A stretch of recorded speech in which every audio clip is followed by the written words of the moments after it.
Hello, this is section 8.7, solving quadratic inequalities. I can solve a quadratic inequality in vertex form graphically or algebraically. So to start off with, graphically, so we will graph both sides just like we do with, for example, absolute value inequalities. So first we graph f of x equals 3 times x minus 1 squared minus 5. And looking at that, our vertex is 1, negative 5. So we can plot that over here. And then we have our a is 3. So 3 times 1 squared is 3. So we go over 1, up 3 on each side of the vertex.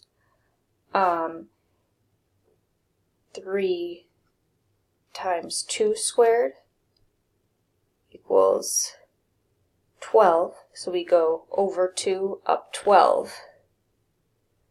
And our goal here is actually just to end up reaching the value on the right, where our horizontal line will be. So if we graph our parabola, and we make the graph of g of x equals 7, intersect right there at negative 2 and 3. So they intersect at negative 2, 7, and 3, 7. And here we want to look at where the parabola is above the line g of x, or greater than, where the y values are greater than 7. You can look at it either way. So the parabola is above the horizontal line here and here. So x is either less than negative 2 or it's greater than 3. It's or because they are not connected, they're on either side. If they were in the middle in this upside down triangle there, then it would be and. We can check this on the number line though. If we look at negative 2, x is less than negative 2 goes to the left, greater than 3 goes to the right. They don't connect, so it's or.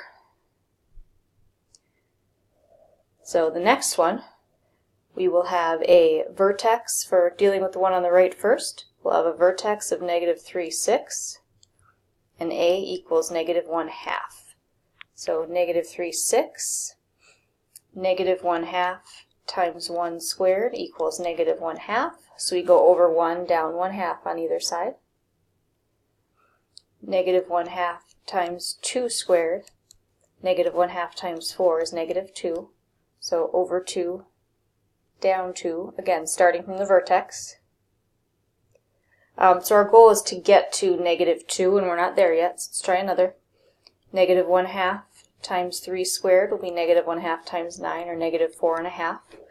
So we'll go over 3, down 4.5 from the vertex. Over 3, down 4.5. Still not there. Let's try another. Negative 1/2 times 4 squared. Negative 1/2 times 16, negative 8. So let's go over 4, down 8 from the vertex. Okay, we've reached negative 2, so we can stop with our points of our parabola there. So we can connect. And now we can graph our horizontal line. G of x equals negative 2.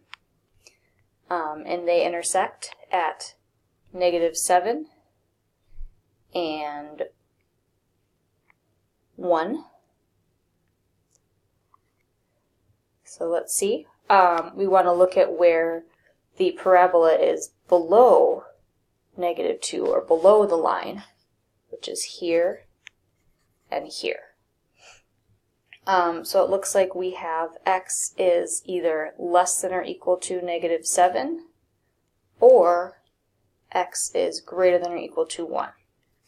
Once again an or, because they are not connected. If we check on the number line just to make sure, here's our negative 7, go to the left, our 1, and go to the right. They don't connect, so it is indeed an or. Now algebraically, we first isolate the squared expression, so our x plus 3 squared in this case. So if we add 9 to both sides, 16 over there, and we'll have 4 times x plus 3 squared is greater than 16. Divide by 4, x plus 3 squared is greater than 4. So here we will square root both sides, but now we'll split it into x plus 3, because the square root will cancel out that squared. So x plus 3 is greater than square root of 4, which is 2. The other side of this, x plus 3, is less than negative 2. So when we take the negative part of the square root, we will flip the sign, because the square root of 4 is technically both 2 and negative 2. So if we solve from there, subtract 3 on both sides, we'll get x is greater than negative 1. Subtract 3 on both sides, x is less than negative 5. So to figure out and versus or without a graph, let's use the number line. So greater than negative 1 will go to the right, less than negative 5 will go to the left. So it's an or because they are not meeting in the middle. I would say try this one on your own, so pause the video and come back in a moment after you've done it. So to solve it, we will subtract 1 on both sides. So we'll get 1/2 times in parentheses x minus 5 squared is less than or equal to 8. To cancel out the 1/2, we will divide by 1/2, which is the same as multiplying by the reciprocal, which is 2 over 1 on both sides. 2 over 1 times 1/2 is 1, so those cancel. 8 times 2 over 1 will be 16. So we get x minus 5 squared is less than or equal to 16. Now we square root both sides to cancel out the square, and we end up with our two pieces, one of which is x minus 5 is less than or equal to 4. Square root of 16 is 4. The other piece is x minus 5 is greater than or equal to negative 4. So make the 4 negative and flip the sign from less than or equal to greater than or equal to. Solve from here, add 5 to both sides. X is less than or equal to 9. Add 5 to both sides over here. X is greater than or equal to 1. To figure out and or, let's put it on the number line. X is less than or equal to 9. It's, say, about there. Go that way. X is greater than or equal to 1. We'll go to the right, and they will meet in the middle. So this one is an and. Moving to the next page, there's a couple practice problems. I'll show you this one first, and then I'll have you try the second one on your own. So for graphically, we can look at our vertex, which is negative 4, 3, and then our A is 2, right there out in front. So if we plot negative 4, 3, 2 times 1 squared is 2. So over 1 up 2, over 1 up 2. 2 times 2 squared is 8. So over 2 up 8, over 2 up 8. So we can connect here,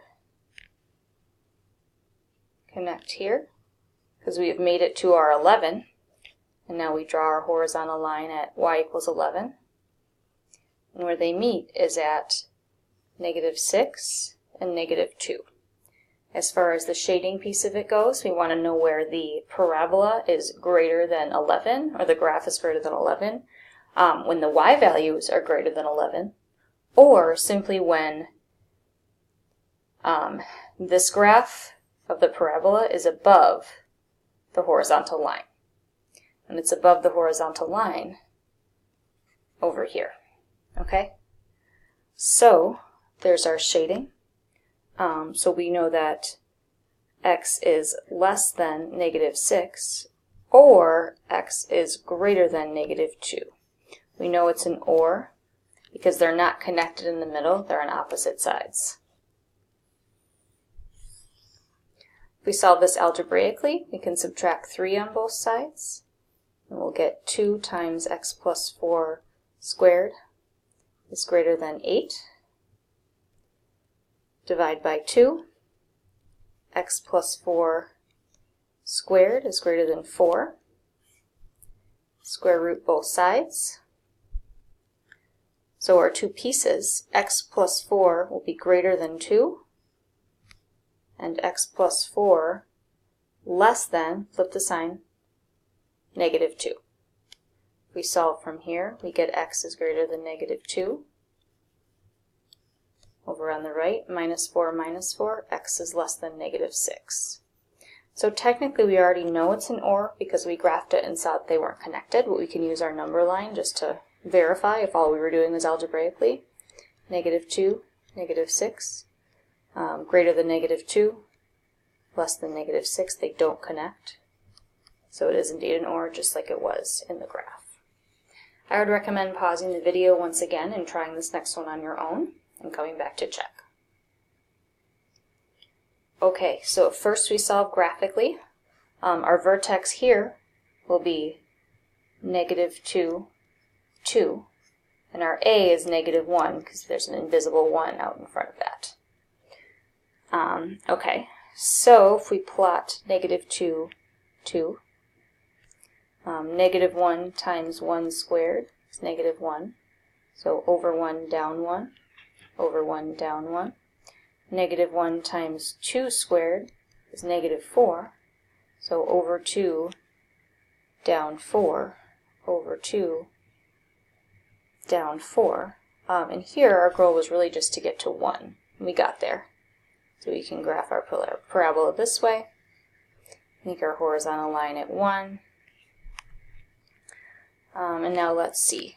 They intersect at negative 3 and negative 1. So we want to know where the graph of the parabola is below the horizontal line. Once again, just like all the ones in these examples, it's actually on the outside. Again, another way to think of it, if it helps, is that the y values for the parabola, so for example here, y value on the parabola is 0. Is 0 less than or equal to 1? Yes, it is, so this is a correct spot. And again, your options are always in the middle here or on the other outsides. So it looks like our options, we have x can be less than or equal to negative 3, or, because they're not connected, x is greater than or equal to negative 1. Let's solve it graphically, and hopefully we'll get the same thing, or one of them was wrong. So we have to subtract 2 on both sides. Negative x plus 2 squared is less than or equal to negative 1. Now we divide by negative 1 to cancel out that negative. So x plus 2 squared is greater than or equal to 1. Since we divided by our negative number, we have to flip our inequality. So now we can square root. So x plus 2, for first option, x plus 2 is greater than or equal to 1.